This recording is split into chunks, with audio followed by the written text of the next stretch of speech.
Bonjour à tous, je voulais vous présenter le premier roman d'Ivan Calberac, Venise n'est pas en Italie. Le titre s'inspire d'une chanson de Serge Reggiani. C'est un roman initiatique, un peu une sorte de road movie qui m'a permis de m'évader pendant la période du confinement. Émile est un adolescent de 15 ans, il est amoureux et à la lecture de ce roman, on devient Émile. On est amoureux, l'écriture est très fraîche, très spontanée et on se laisse complètement happer par le récit et par ce personnage touchant, timide, attachant. On rentre complètement dans la tête de ce personnage, on est Émile, on a 15 ans, on est amoureux et des fois on a un peu honte de notre famille. Donc voilà, c'est toute l'épopée de ce jeune garçon que nous allons suivre. Et il y a des moments extrêmement spontanés. J'ai beaucoup ri, et c'est rare quand on rit à la lecture d'un roman.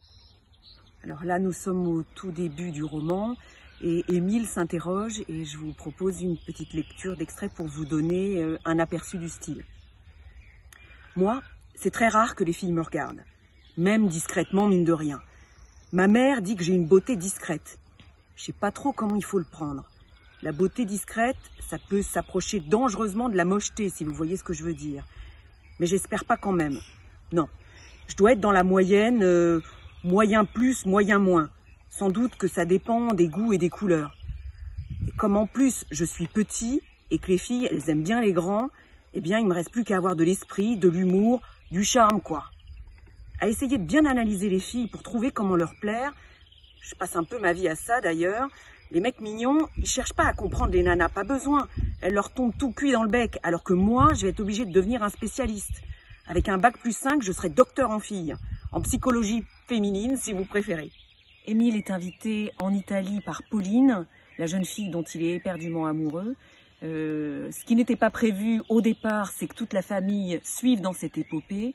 On est dans un roman initiatique et un voyage rocambolesque avec plein d'étapes dans lesquelles nous sommes aussi, nous, une forme de passagers mystère.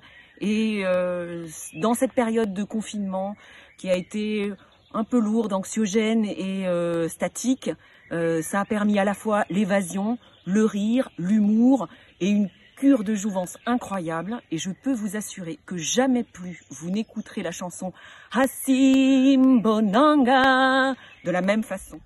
3 raisons de lire ce roman. Il est drôle, il est authentique et il est résolument positif. Voilà, en tout cas j'espère que ça vous a donné envie de découvrir ce premier roman, Venise n'est pas en Italie, d'Ivan Calberac.